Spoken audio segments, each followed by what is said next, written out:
¿Qué harías si un día el sol simplemente dejara de existir? No hablo de una noche larga o de un eclipse pasajero. Hablo de despertar en un mundo donde la luz del día se convierte en un crepúsculo perpetuo, donde el cielo se tiñe de un gris enfermizo que no desaparece durante 18 meses.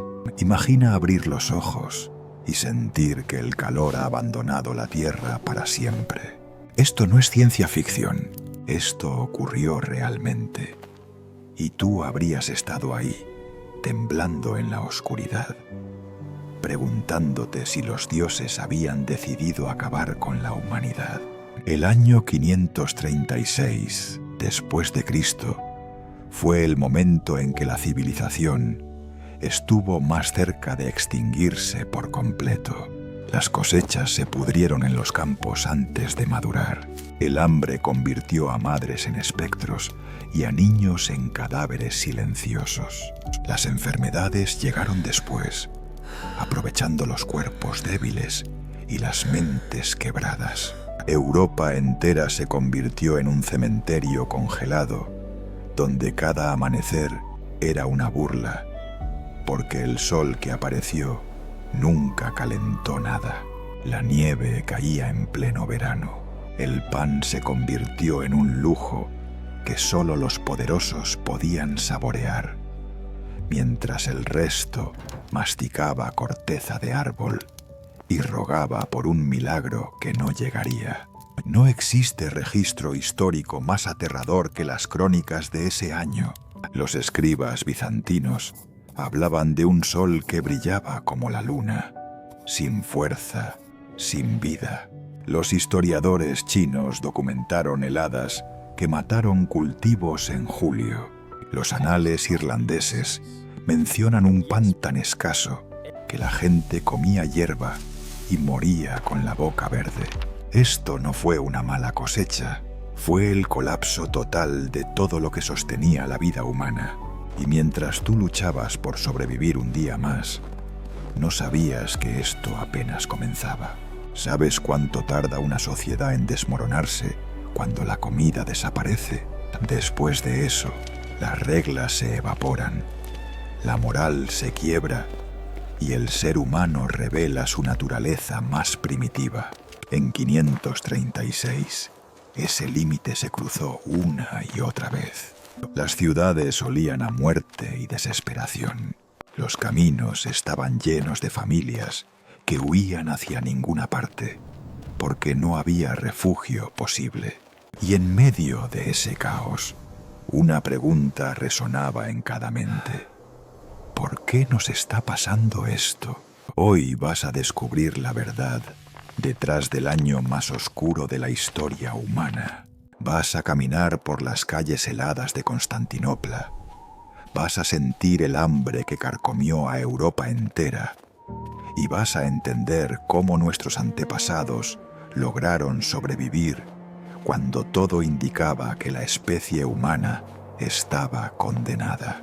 Porque si ellos pudieron resistir el verdadero apocalipsis, quizás nosotros también podamos enfrentar lo que venga. Suscríbete y activa la campanita si crees que podrías sobrevivir en estas circunstancias. Imagina que eres un campesino en el Imperio Bizantino. Has vivido toda tu vida viendo el sol salir cada mañana, sintiendo su calor en la piel, confiando en que las estaciones seguirán su curso eterno. Tu mundo funciona porque el sol funciona. Las cosechas crecen porque el calor alimenta la tierra. Tu familia sobrevive porque puedes predecir cuándo sembrar y cuándo cosechar. Pero un día de enero del año 536, algo cambia. Te despiertas y el sol no está. Bueno, técnicamente está ahí, pero no es el mismo sol que conocías. Miras hacia el cielo y ves un disco pálido, débil, casi fantasmal. La luz que emite es insuficiente, como si alguien hubiera colocado un velo sucio entre tú y el astro que da vida. No hay sombras definidas. Los objetos parecen flotar en una penumbra constante que te hace dudar de tus propios ojos. Tocas tu piel y está fría, demasiado fría para ser pleno día. El aire tiene un sabor extraño, metálico, como si algo invisible hubiera contaminado cada respiración. Miras a tu esposa, a tus hijos, y ves el mismo terror reflejado en sus rostros. ¿Qué está pasando? ¿Por qué el sol nos ha abandonado? No estás solo en tu confusión. En Constantinopla, la capital del mundo conocido, los ciudadanos salen a las calles murmurando oraciones desesperadas. Los sacerdotes intentan explicar este fenómeno como un castigo divino, pero ni ellos entienden realmente qué ocurre. Los astrónomos de la corte del emperador Justiniano primero estudian el cielo con instrumentos primitivos, buscando respuestas que no llegan. Los filósofos debaten si esto es el fin del mundo predicho en las antiguas profecías.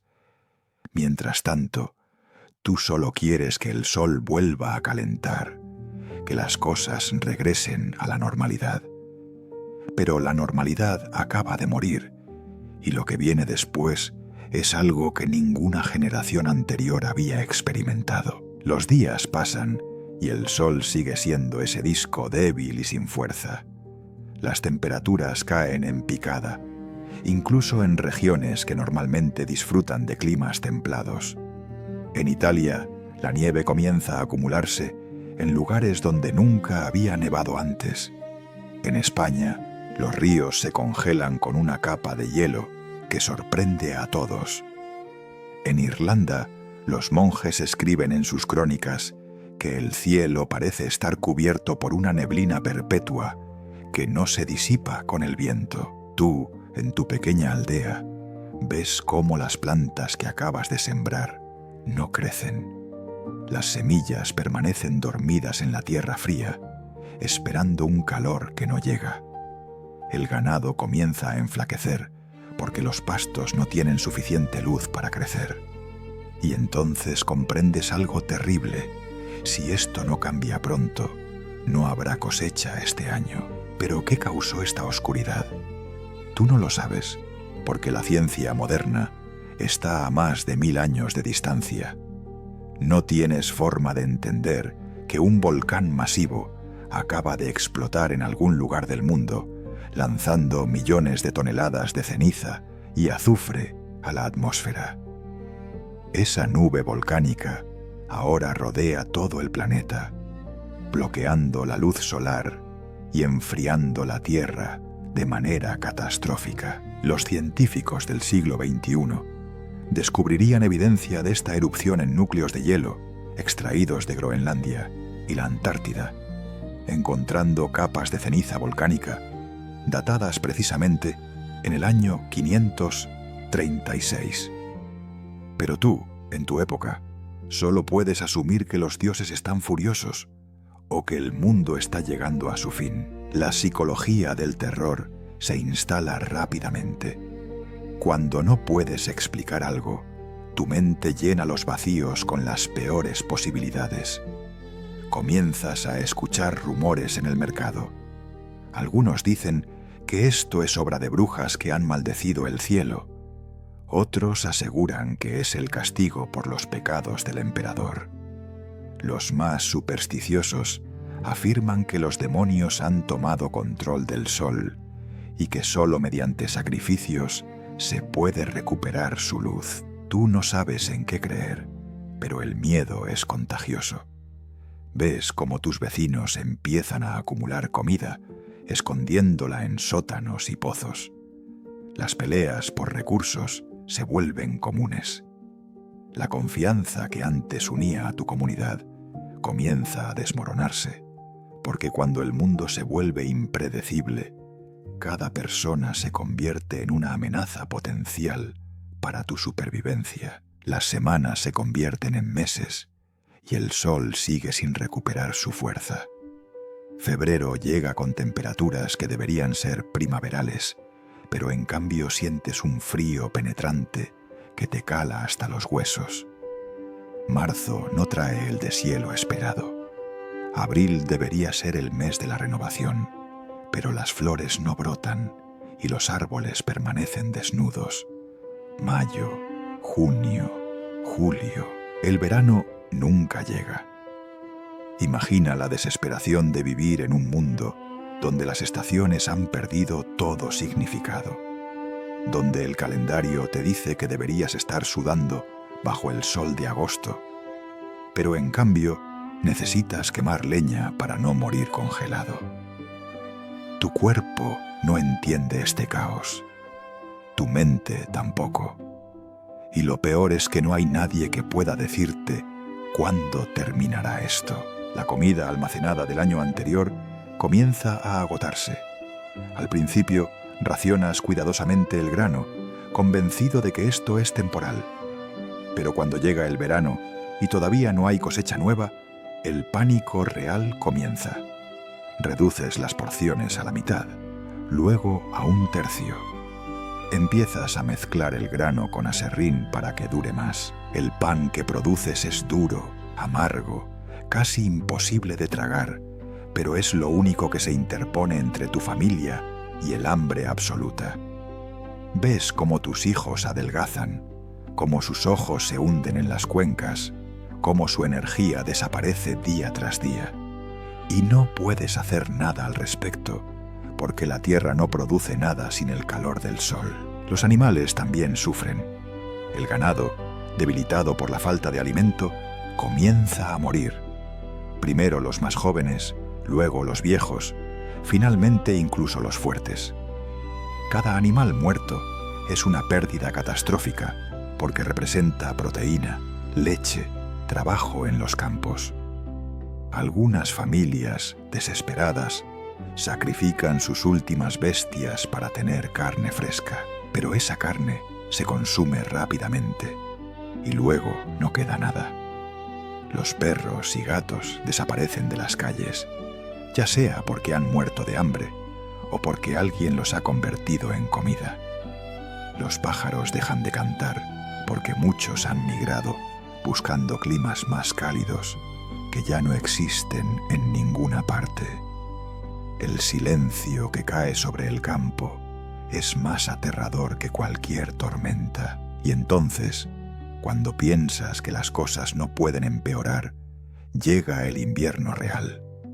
El año 536 termina sin que el sol haya recuperado su poder. Enero del 537 trae nevadas que cubren todo bajo metros de nieve. Las temperaturas caen aún más. Tu casa, construida para resistir inviernos normales, no está preparada para este frío extremo. Quemas cada mueble, cada tabla, cada rama que puedes encontrar. El humo llena tus pulmones, te hace toser sangre, pero no puedes dejar de quemar cosas porque el frío es más mortal que el humo.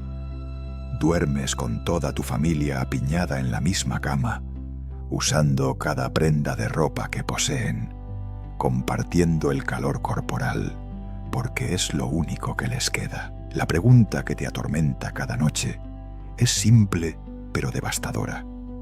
¿Cuánto tiempo más podemos resistir? No tienes forma de saber que esta oscuridad durará 18 meses en total. No puedes imaginar que en otras partes del mundo, personas como tú están viviendo exactamente el mismo infierno. En China, las crónicas hablan de nieve amarilla que cae del cielo, teñida por la ceniza volcánica. En Medio Oriente, las sequías alternan con heladas imposibles. En Escandinavia, comunidades enteras desaparecen, borradas por el hambre y el frío. Pero tú no sabes nada de esto. Solo sabes que el mundo se ha vuelto hostil, que cada día es una batalla por mantenerte vivo, y que el sol que alguna vez diste por sentado ahora parece un recuerdo lejano de un tiempo mejor que quizás nunca vuelva. Han pasado 6 meses desde que el sol se apagó, y tu cuerpo ya no es el mismo. Miras tus manos y apenas las reconoces. Los dedos están hinchados, agrietados, con heridas que no cicatrizan, porque tu organismo no tiene nutrientes para reparar el tejido. La piel de tu rostro se ha vuelto pálida, casi grisácea, como si la vida misma estuviera drenándose lentamente. Cuando te miras en el reflejo del agua, ves a un extraño demacrado que podría tener 20 años más de los que realmente tienes.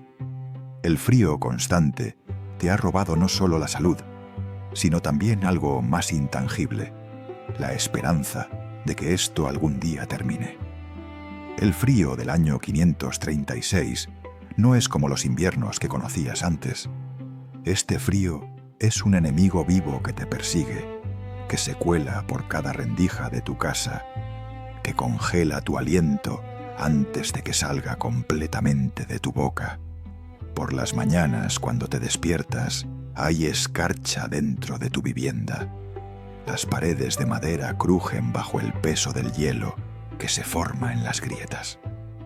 El suelo está tan congelado que caminar descalzo, aunque sea por un segundo, puede provocar que la piel se adhiera al piso. Tus pies están envueltos en trapos sobre trapos, pero aún así sientes el frío penetrando hasta los huesos. Cada paso es una agonía. Cada movimiento requiere un esfuerzo sobrehumano, porque tu cuerpo, debilitado por la desnutrición, ya no genera suficiente calor interno. La ropa que usas es una colección patética de capas. Has sacrificado cortinas, mantas, incluso sacos de grano vacíos para crear algo que se parezca al abrigo. Debajo de todo eso, tu cuerpo está cubierto de llagas y erupciones causadas por la humedad constante y la falta de higiene. Porque bañarse en este clima no es solo imposible, es suicida. El agua que antes usabas para lavarte ahora es más valiosa como bebida o para hervir las pocas raíces que encuentras. Tu cabello está grasiento, apelmazado, probablemente lleno de piojos que han encontrado en tu cuero cabelludo un refugio perfecto. El olor que emana de tu cuerpo es acre, una mezcla de sudor rancio, suciedad acumulada y algo más oscuro, el olor de la enfermedad que acecha en cada rincón. Pero el frío exterior no es nada comparado con el frío interior, el hambre. Porque el hambre real, el hambre que dura meses, no es solo una sensación en el estómago. Es un dolor constante que te recorre todo el cuerpo, que te hace temblar incluso cuando estás junto al fuego. Tus músculos se han consumido, tu cuerpo está devorándose a sí mismo en un intento desesperado por mantenerte vivo. Los calambres en el abdomen son tan intensos que a veces te doblas del dolor, gimiendo sin poder evitarlo. Tu mente se nubla, los pensamientos se vuelven lentos y confusos. Olvidas cosas simples, como el nombre de tu vecino o qué día de la semana es. No es que no te importe, es que tu cerebro, privado de glucosa, simplemente no funciona correctamente. La comida que queda en tu aldea es una broma cruel. Has aprendido a comer cosas que jamás imaginaste que podrías llevarte a la boca. Corteza de árbol hervida hasta que se ablande lo suficiente para masticar. Raíces amargas que te provocan náuseas, pero que al menos llenan el estómago por unas horas. Líquenes raspados de las rocas, con un sabor terroso que te hace arcadas. Has visto a otros comer cuero hervido, zapatos viejos convertidos en una especie de caldo gelatinoso que huele a muerte. Algunos han intentado cazar, pero los animales salvajes también están muriendo de hambre, y los pocos que quedan son tan escurridizos y desesperados como tú. Las trampas permanecen vacías día tras día. Los ríos congelados no ofrecen peces. La tierra está tan dura que cavar en busca de lombrices es como intentar romper piedra. Y entonces está el pan, si es que se le puede llamar así. Lo que produces ahora es una masa densa y oscura, hecha con harina mezclada con aserrín, tierra y cualquier otra cosa que pueda dar volumen. Cada bocado es como masticar arena húmeda. Se te pega en la boca, te raspa la garganta al tragar. Tu estómago se retuerce después de comerlo, protestando contra esta sustancia que técnicamente es comida, pero que tu cuerpo apenas puede procesar. Algunos días, el dolor intestinal es tan fuerte que te arrepientes de haber comido. Pero la alternativa es morir, así que sigues masticando, sigues tragando, sigues pretendiendo que esto es suficiente para mantenerte vivo. Los niños son los que más sufren. Los ves en las calles, con vientres hinchados por el hambre, brazos como ramitas que parecen a punto de quebrarse. Sus ojos, enormes en rostros esqueléticos, te miran con una expresión que te rompe por dentro. No lloran porque ya no tienen energía ni para eso. Simplemente existen, sentados en rincones, inmóviles, esperando algo que no saben definir. Algunas madres han dejado de producir leche, sus cuerpos tan desnutridos que no pueden alimentar a sus bebés. Ves a mujeres meciendo cadáveres diminutos, negándose a aceptar que sus hijos ya no respiran. El llanto de una madre que ha perdido a su hijo es un sonido que te persigue en las pesadillas, un gemido gutural que expresa un dolor más profundo que cualquier herida física. La muerte está por todas partes. Cadáveres congelados en las calles que nadie tiene fuerzas para enterrar. Cuerpos apilados en los límites de la aldea, esperando a que alguien tenga la energía para cavar una fosa común. Pero el suelo está tan congelado que cavar es casi imposible. Algunas comunidades han comenzado a simplemente dejar los cuerpos en el bosque, donde los pocos animales carroñeros que quedan pueden alimentarse. Es una visión del infierno. Cuerpos humanos siendo devorados por lobos famélicos y cuervos desesperados. Y lo peor es que ya no te escandaliza. Te has acostumbrado a la muerte. Se ha vuelto tan común que casi es aburrida. Casi. Las enfermedades llegan con el hambre y el frío. Tu sistema inmunológico, debilitado por la desnutrición, no puede defenderse de nada. Un simple resfriado se convierte en neumonía. Una herida menor se infecta y supura pus verdoso. Ves a personas desarrollar úlceras en la boca, perder dientes, sangrar por las encías.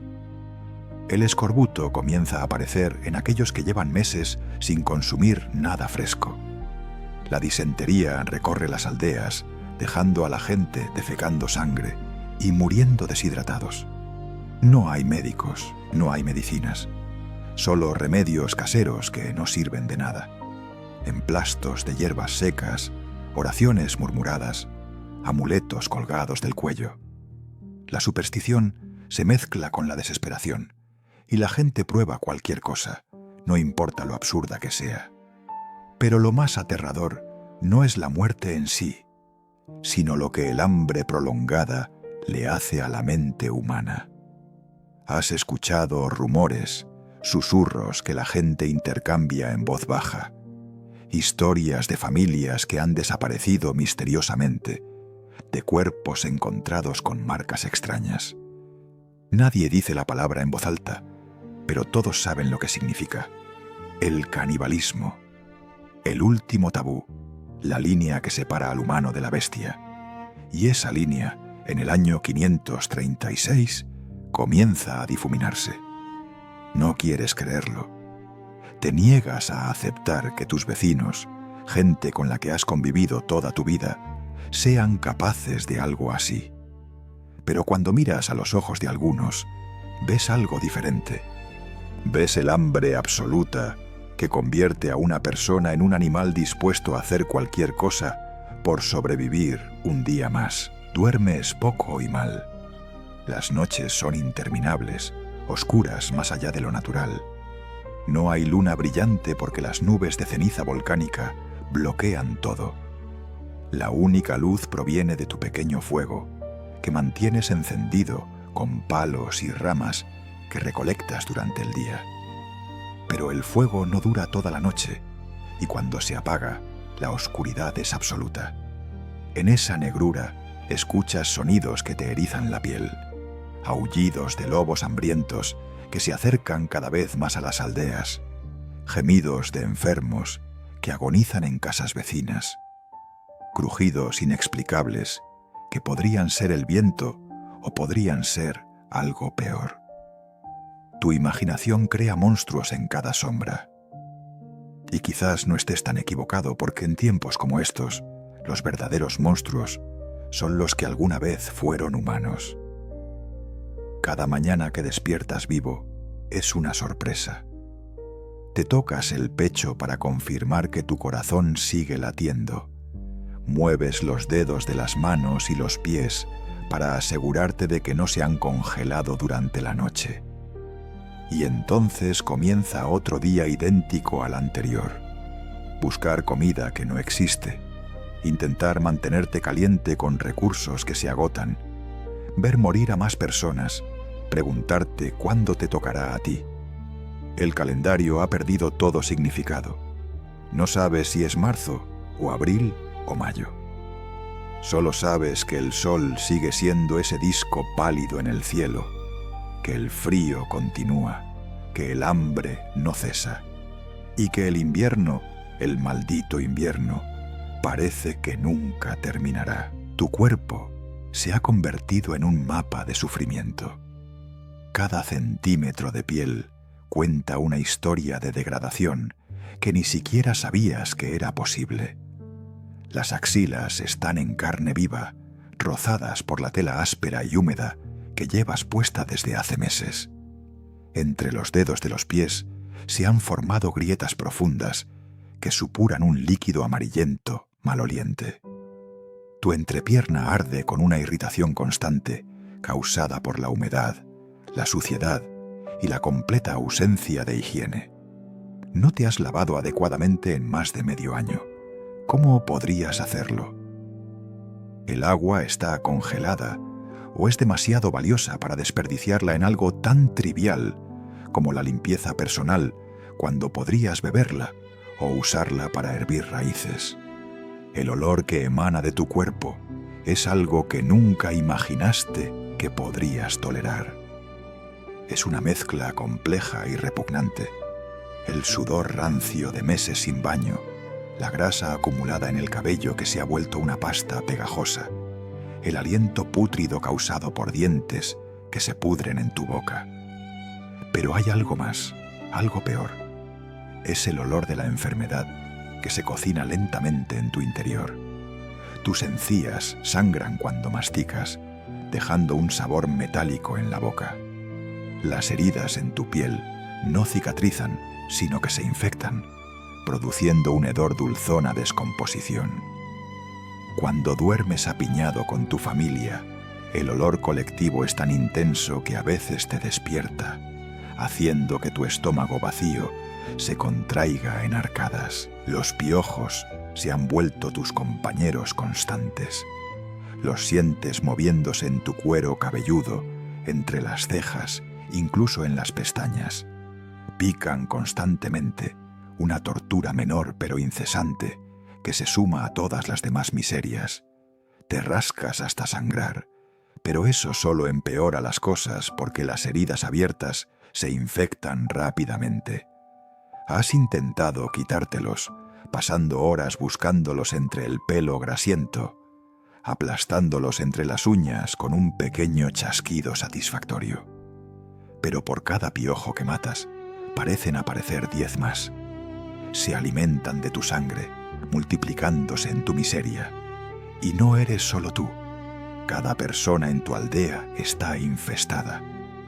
Los piojos saltan de un cuerpo a otro, creando una plaga dentro de la plaga.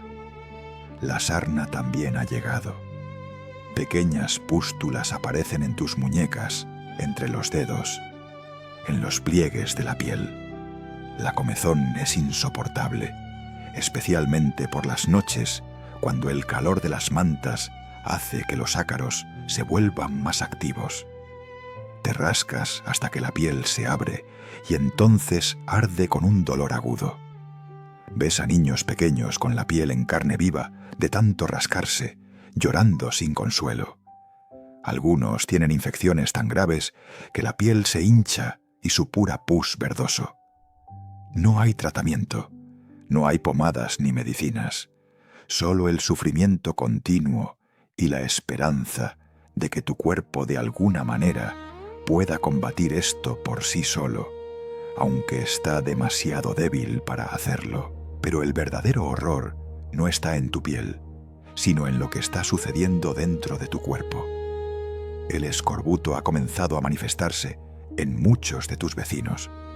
Ves a hombres adultos perder dientes que simplemente se aflojan y caen, dejando encías negras y sangrantes. Las heridas viejas que habían cicatrizado hace años se reabren misteriosamente. Aparecen moretones enormes sin razón aparente, manchas púrpuras que cubren brazos y piernas.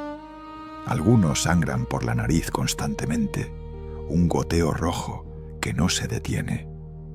La falta de vitamina C está destruyendo el tejido conectivo de sus cuerpos, literalmente desarmándolos desde dentro.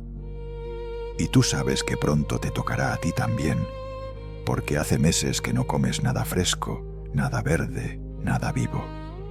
La disentería es quizás la enfermedad más degradante de todas. Comienza con calambres abdominales tan intensos que te doblan por la mitad. Luego vienen las deposiciones, primero líquidas, luego teñidas de sangre, finalmente casi pura sangre con moco. El olor es nauseabundo, un hedor a podredumbre intestinal que llena toda la casa. No puedes controlar tus intestinos.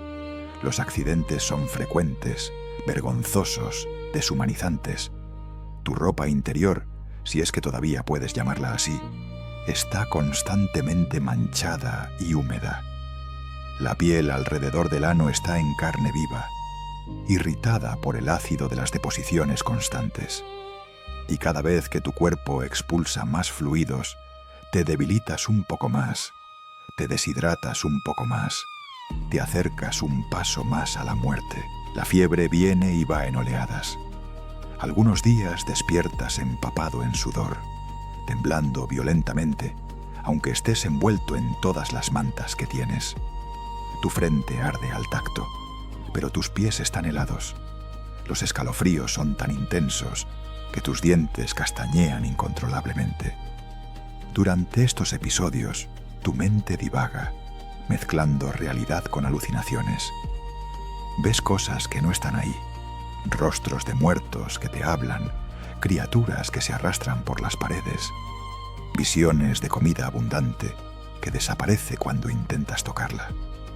Tu familia te sostiene, te da pequeños sorbos de agua tibia, te limpia el sudor de la frente con trapos sucios, pero todos saben que si la fiebre no baja, probablemente no sobrevivas.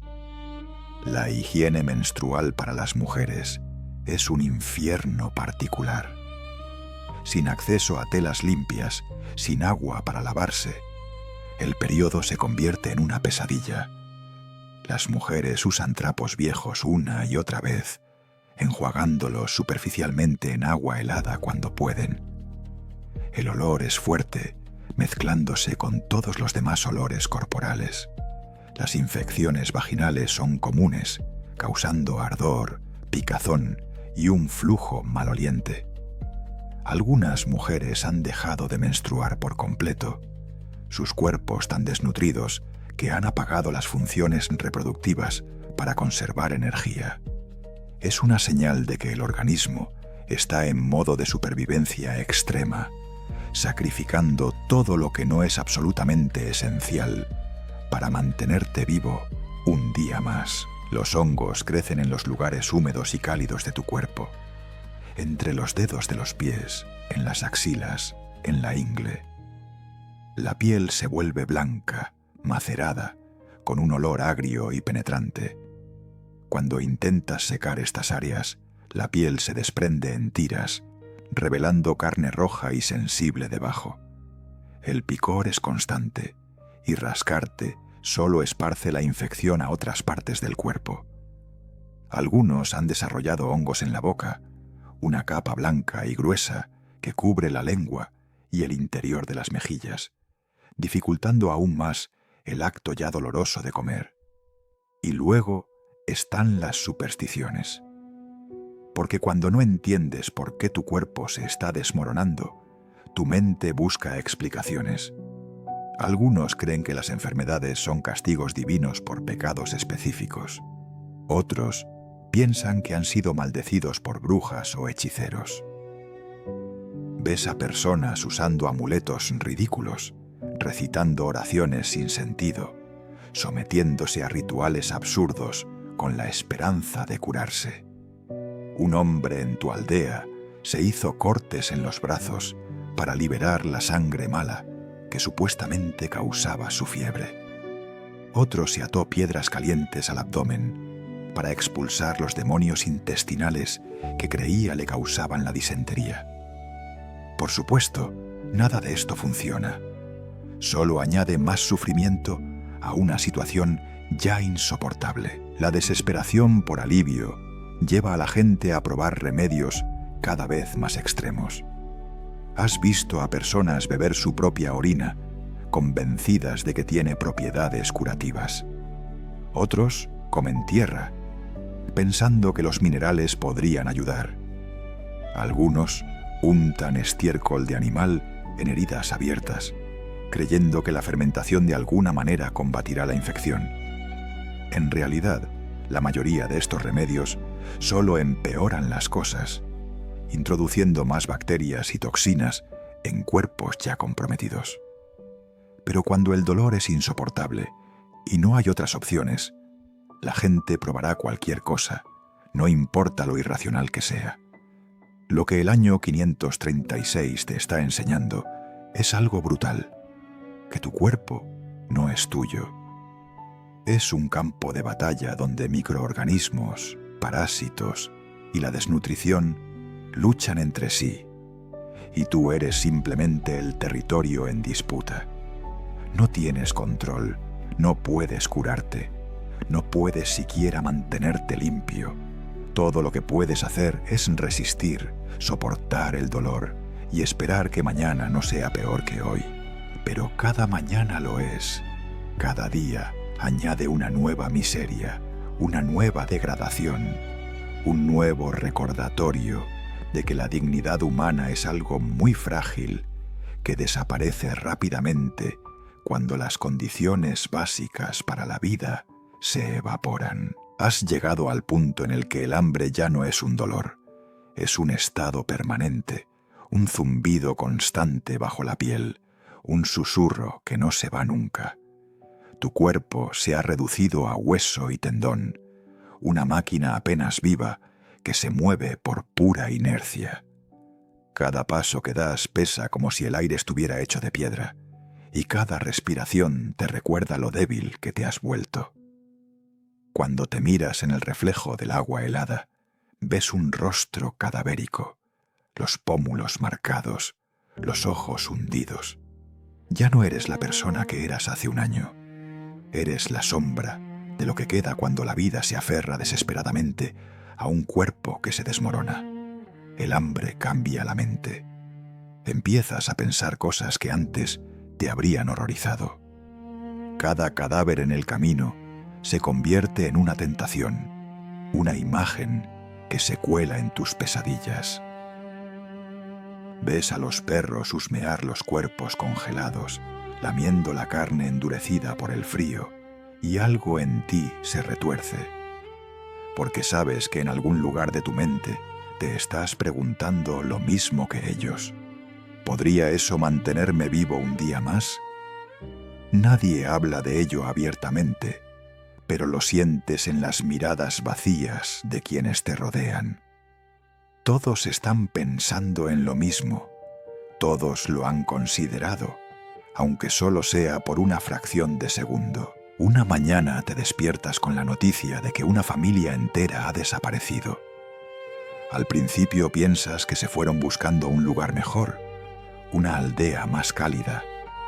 Después encuentras los restos, huesos partidos, ollas con restos que no puedes identificar, un olor a grasa quemada que te revuelve el estómago. Ya no son rumores, el canibalismo ha llegado. Y aunque tu mente lo rechaza, una parte más baja, más ancestral, entiende que esto es solo supervivencia. Pero entenderlo no lo hace menos aterrador. Te das cuenta de que el hambre no solo devora cuerpos, también devora la moral, la humanidad, el alma. No solo el hambre consume a la gente, la enfermedad también se multiplica como fuego en un bosque seco. Con los cuerpos debilitados por meses de desnutrición, una nueva sombra llega desde el sur, la plaga. Comienza como fiebre, luego náuseas, luego bultos del tamaño de nueces que crecen en las axilas y la ingle. Los médicos, si es que aún existen, los llaman bubones. Tú los ves reventar, supurando pus y sangre, dejando un olor tan putrefacto que el aire mismo parece podrido. Las moscas acuden en enjambres, negras y zumbantes, alimentándose de los fluidos infectados, llevando la enfermedad a la siguiente víctima. Nadie entiende cómo se propaga. Para muchos es una maldición. Para ti es solo otra forma de esperar la muerte. Las ciudades son un infierno. Constantinopla, que una vez fue la joya del mundo, ha perdido su brillo. Las calles están cubiertas de excremento, basura y cuerpos apilados. Los vivos caminan entre los muertos como fantasmas. Las casas se abandonan. Las iglesias se llenan de cadáveres que nadie puede enterrar. El hedor es insoportable, una mezcla de descomposición, orina y humo. Algunos llevan toscas máscaras, hechas con telas empapadas en vinagre, creyendo que eso los protegerá. Otros caminan con amuletos o rezan salmos al pasar frente a las fosas comunes. Los carros cargados de muertos recorren las calles, chirriando sobre el pavimento mojado por la lluvia y la sangre. Se dice que en Roma los perros se alimentan de carne humana, que las ratas corren libres sobre los cuerpos apilados, gordas y lentas de tanto comer. Los sobrevivientes queman los cadáveres, pero el viento helado lleva el olor a carne carbonizada sobre toda la ciudad. En las aldeas más pequeñas, la muerte llega sin ceremonia. Los enfermos son dejados fuera de las casas para no contagiar al resto. Escuchas sus gritos durante la noche, pidiendo agua o perdón, hasta que el frío o la fiebre los silencian. Nadie los entierra. Al día siguiente están cubiertos de escarcha y moscas, y el ciclo continúa. El frío hace que los cuerpos se conserven más tiempo. Una ironía macabra que solo prolonga el miedo. Los ves apilados en las esquinas, congelados en posturas grotescas, los ojos aún abiertos, el rostro atrapado en un gesto de dolor eterno. Al principio apartas la mirada, pero después de tantos meses te acostumbras. Dejas de sentir asco, dejas de tener compasión. El ser humano se adapta a todo, incluso al horror más absoluto. Ya no piensas en los muertos como personas. Son solo obstáculos congelados en tu camino. Pero incluso en medio del espanto, la religión se aferra a los corazones de los desesperados. Los monjes predican que el sufrimiento es una prueba, una purificación del espíritu, que quienes sobrevivan serán los elegidos. Lo repiten con voz temblorosa mientras entierran con sus propias manos a sus hermanos del monasterio. Otros, más radicales, claman que se acerca el fin del mundo, que las trompetas del apocalipsis ya suenan en el horizonte. Procesiones recorren las calles, gentes descalzas flagelándose con látigos de cuero, derramando sangre sobre la nieve en penitencia. Pero el cielo sigue gris, indiferente. Ninguna oración logra perforar la capa de ceniza que separa a los hombres del sol. Los pocos ricos que quedan se refugian en palacios fortificados. Han acumulado provisiones, guardan el trigo bajo llave y comercian con la desesperación ajena. Una madre ofrece su hija a cambio de un pan. Un viejo entrega su única manta por un puñado de harina. En los mercados clandestinos, los precios no se miden en monedas, sino en moral. Cuanto más hayas perdido, menos te importan las líneas que no se deben cruzar. Algunos robos terminan en ejecuciones improvisadas, otros en linchamientos por multitudes hambrientas. El hambre ha convertido a toda la sociedad en una cadena de depredadores donde cada persona es presa y cazador al mismo tiempo. Sin embargo, incluso entre tanta oscuridad, hay destellos de humanidad. ¿Has visto a una anciana compartir el último trozo de pan con un niño que no es suyo? ¿Has visto a un grupo de hombres arriesgar la vida para cavar una tumba digna para una familia entera? ¿Has visto a madres amamantar bebés huérfanos porque saben que aunque no sobrevivan, al menos morirán alimentados? Esos pequeños gestos son los últimos rescoldos de una llama que se niega a apagarse del todo. En cada acto de compasión, en cada lágrima compartida, hay una resistencia que el hambre y la peste no pueden devorar. Pasan los meses y te das cuenta de que el cuerpo se acostumbra al hambre, igual que el corazón al duelo. Pierdes el miedo porque no te queda energía ni para sentirlo.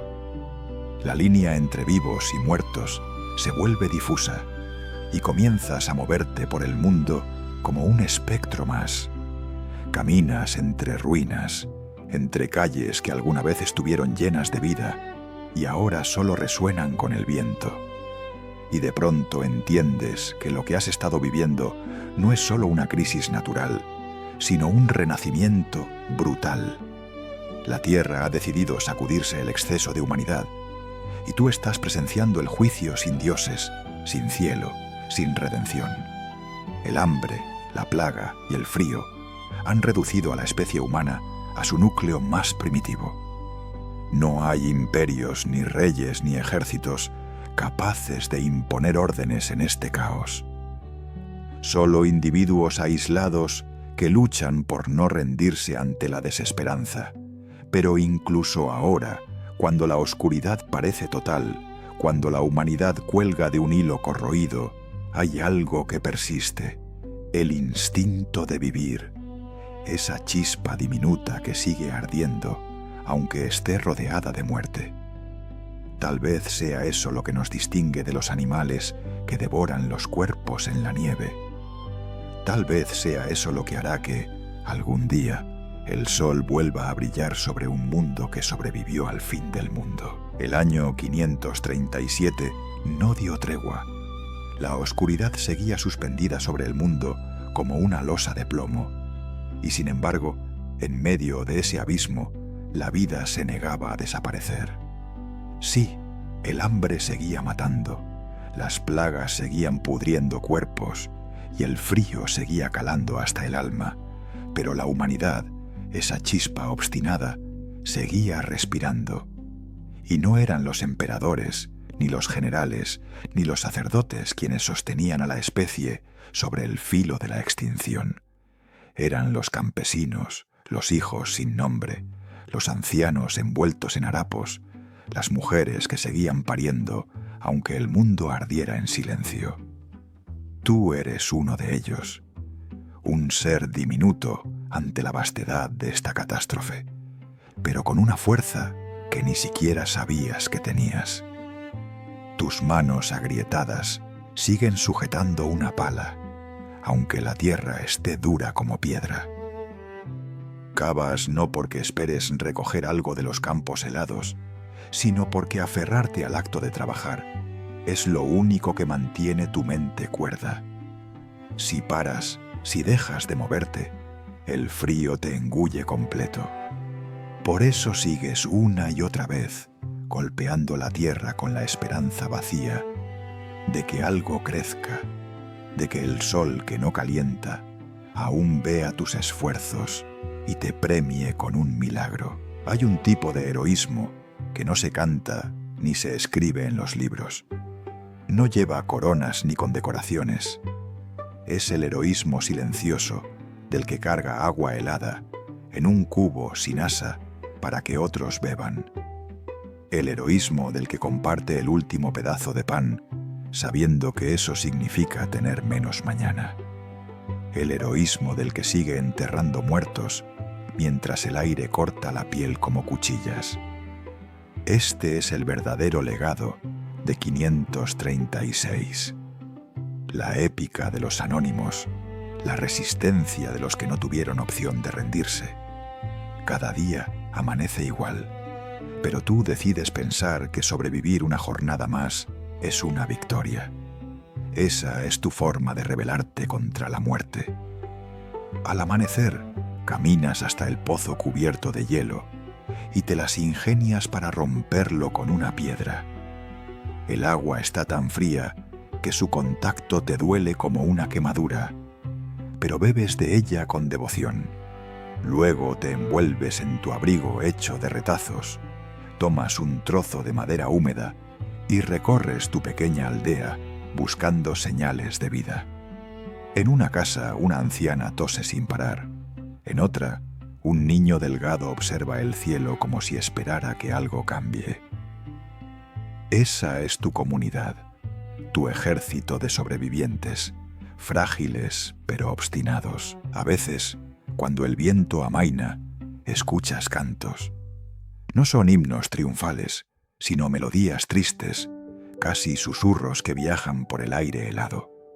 Son los rezos de los que aún creen que la fe puede sostenerlos cuando todo lo demás ha caído. En las noches más oscuras, el sonido de esas oraciones se mezcla con los aullidos de los lobos y los crujidos de las ramas congeladas. Y aunque no seas particularmente creyente, sientes algo al escucharlos. No esperas una salvación divina, pero agradeces ese pequeño recordatorio de que no estás solo en tu sufrimiento, de que todavía hay voces humanas en la inmensidad del silencio. Las mujeres son las verdaderas centinelas de la vida. Son ellas las que cocinan con lo que no existe, las que inventan sopas con agua y viento, las que acunan bebés que rara vez sobreviven el invierno, pero igual los abrazan con ternura. Sus cuerpos exhaustos siguen produciendo calor, leche, consuelo. Muchas cargan niños ajenos, huérfanos de la peste o de la hambruna.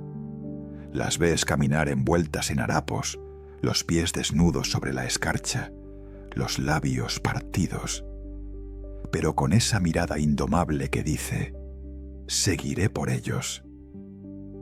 En cada madre hay un ejército invisible que se enfrenta al invierno, y aunque el cuerpo caiga, la voluntad no se rinde. En los campos, algunos hombres vuelven a intentar cazar. Han aprendido a seguir el rastro de las bestias que aún quedan: conejos escuálidos, jabalíes famélicos, aves que sobrevivieron el frío por puro azar. No cazan por deporte ni por gloria, sino por un impulso que trasciende la razón: dar calor a otros. Regresan al pueblo con un animal entre las manos, y por un instante el aire huele a carne asada, un aroma olvidado casi divino. Esa noche se comparte. No hay propiedad, no hay exceso, solo el ritual sagrado de repartir el alimento y mirar el fuego mientras una chispa de humanidad ilumina la oscuridad. En el rostro de los ancianos ves algo distinto: resignación mezclada con una sabiduría dura como piedra. Ellos no lloran, no se quejan. Han visto demasiadas cosas como para desperdiciar fuerzas en la desesperación. Uno de ellos te dice con voz suave que la vida siempre ha sido una deuda con la muerte, que este invierno no es más que otra forma de recordar quién manda. Sus palabras no son consuelo, pero tampoco son crueldad, son verdad. Y de algún modo, esa verdad te fortalece. Porque si otros han sobrevivido guerras, pestes y saqueos, quizás tú también puedas resistir lo que venga. A veces recuerdas cómo era el mundo antes, el sonido de los ríos en verano, el calor sobre tu piel, el olor de las flores o del pan recién hecho. Esas imágenes mentales se vuelven cada vez más borrosas, como si pertenecieran a otra vida, a otra persona. Pero las atesoras igual, porque mantener vivo el recuerdo es lo que mantiene encendida tu mente. Contar esas historias a los niños se vuelve una tarea sagrada. Les hablas del sol brillante, de la tierra verde, de los días en que el agua no dolía al tocarla. Y aunque los chicos miren con incredulidad, esos cuentos plantan en ellos una semilla, la idea de que aún puede haber un mañana diferente. La solidaridad se convierte en la moneda más preciosa. Los que aún pueden moverse ayudan a los enfermos. Los que aún tienen manos tejen. Los que aún tienen voz cuentan historias para que las noches sean menos largas. En el fondo de la miseria surge una organización primitiva, una comunidad reconstruida desde las ruinas. Nadie tiene nada, pero todos comparten lo poco que les queda. Aprendes que la supervivencia no es individual. Aprendes que estar vivo solo vale la pena si hay alguien junto a ti, también resistiendo. Un día, tras muchos meses de oscuridad, algo cambia. Al amanecer, una tenue claridad se filtra a través de las nubes. No es el sol pleno, pero es diferente. Una luz más cálida, menos gris. Durante unos segundos, el mundo parece recordar lo que significa tener día.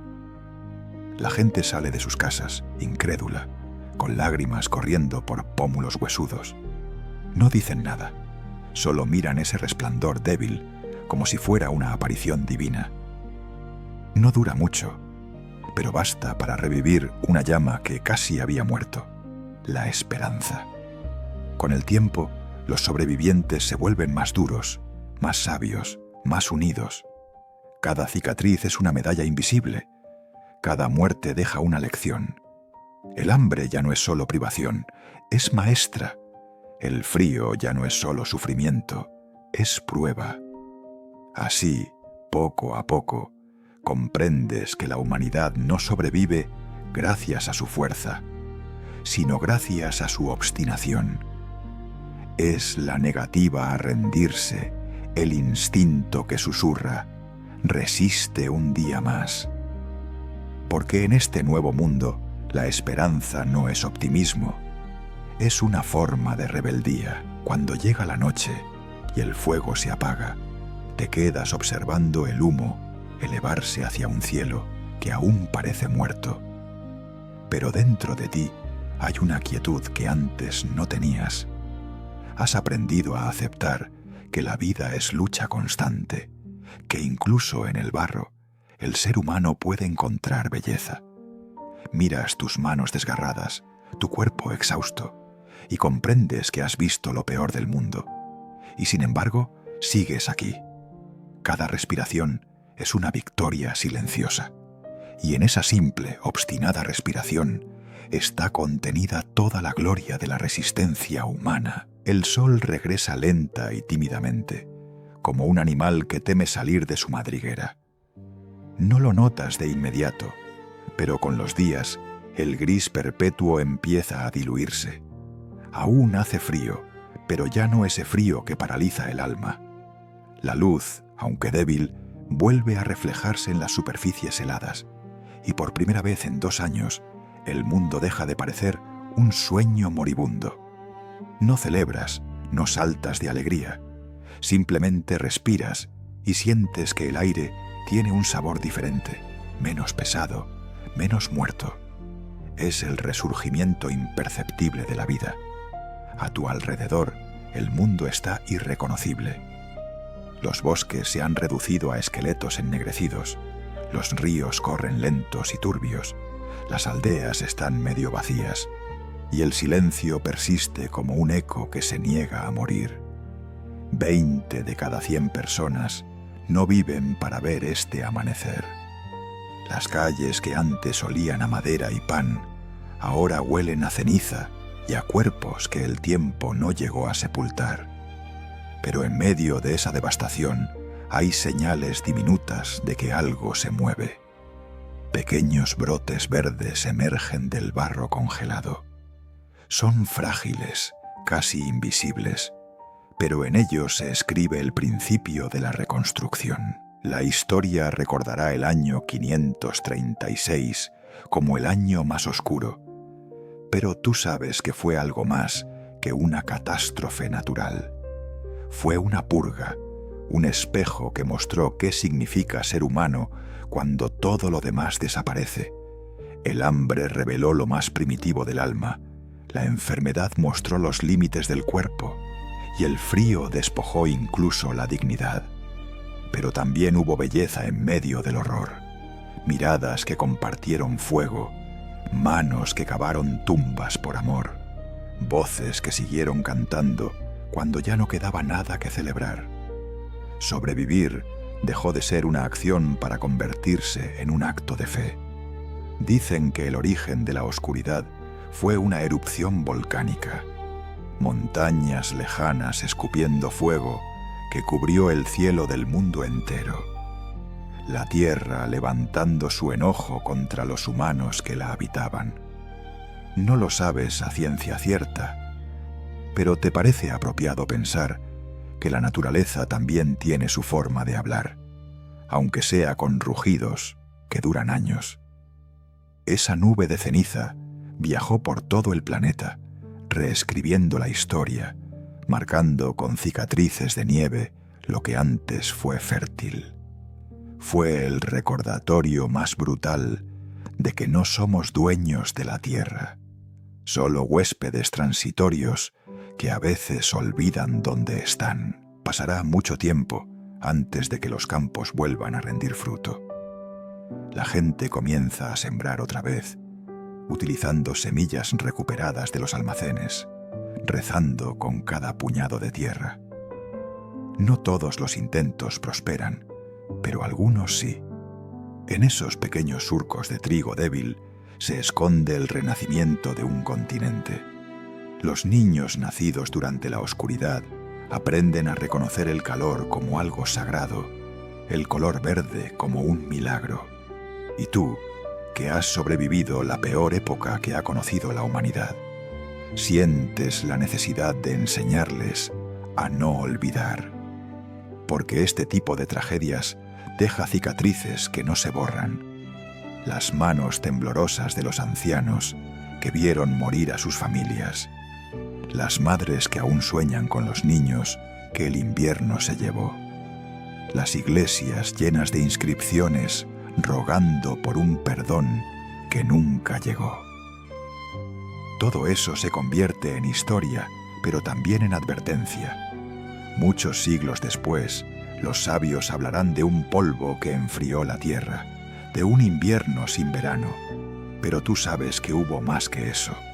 Hubo miedo y hambre y valentía. Y hubo humanos que se negaron a morir, aunque todo lo invitara a hacerlo. El mundo nunca volvió a ser igual. Los reinos se desmoronaron, las rutas comerciales se rompieron, los calendarios se confundieron. Pero de ese caos nacieron nuevas civilizaciones, nuevas creencias, nuevas lenguas. En algún lugar, los descendientes de aquellos que resistieron contarán historias de un tiempo en que el sol no brilló. Y mientras las contaban, junto al fuego o bajo techos de piedra, la oscuridad volverá a vivir un instante, solo para ser vencida otra vez por la voz humana. Porque mientras haya alguien que recuerde, el invierno jamás podrá reclamar la victoria definitiva. Con los años, el recuerdo se distorsiona. Los mitos reemplazan los hechos, los relatos se mezclan con supersticiones. Se hablará de un velo maldito, de castigos divinos, de monstruos que devoraron el cielo. Pero más allá de las metáforas, lo esencial permanece: el miedo a perder la luz, la certeza de que sin sol la vida se desvanece. Cada generación necesitará volver a escuchar esta historia para recordar que la civilización depende de equilibrios tan frágiles como un copo de nieve. Viviste para verlo. El sol recobró su fuerza lentamente y con el tiempo el calor regresó. Las cosechas volvieron con timidez, los ríos se descongelaron y el olor a tierra húmeda reemplazó al hedor de la muerte. El sonido de los niños jugando volvió a llenar los valles. Y aunque los huesos en las tumbas sean incontables, la vida, testaruda, volvió a ocupar el espacio vacío. Nadie lo celebró con fiestas ni con estatuas. Era demasiado doloroso, demasiado reciente. Pero en los silencios compartidos, en las manos que volvieron a trabajar la tierra, se respiraba gratitud. Aprendiste, tal vez sin darte cuenta, que la grandeza humana no está en el poder, sino en la resistencia. No está en los imperios, sino en los gestos mínimos. Compartir un trozo de pan, encender un fuego, sostener a otro cuando ya no puede más. Lo que el año 536 destruyó no fue la civilización, sino la ilusión de que estábamos por encima de la naturaleza.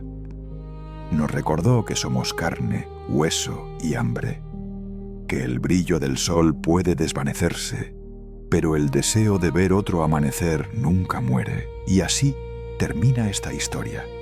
No con héroes, ni con ejércitos, ni con milagros. Termina contigo, respirando bajo un cielo que vuelve a incendiarse de luz. Termina con la certeza de que el horror más profundo también puede ser semilla. Porque en cada invierno hay un eco que llama a la primavera. Porque el mismo fuego que destruye también calienta. Y porque al final sobrevivir no fue un accidente, fue una elección. Una que los tuyos tomaron cada día, en cada gesto, en cada paso. Suscríbete y activa la campanita si crees que podrías sobrevivir en estas circunstancias.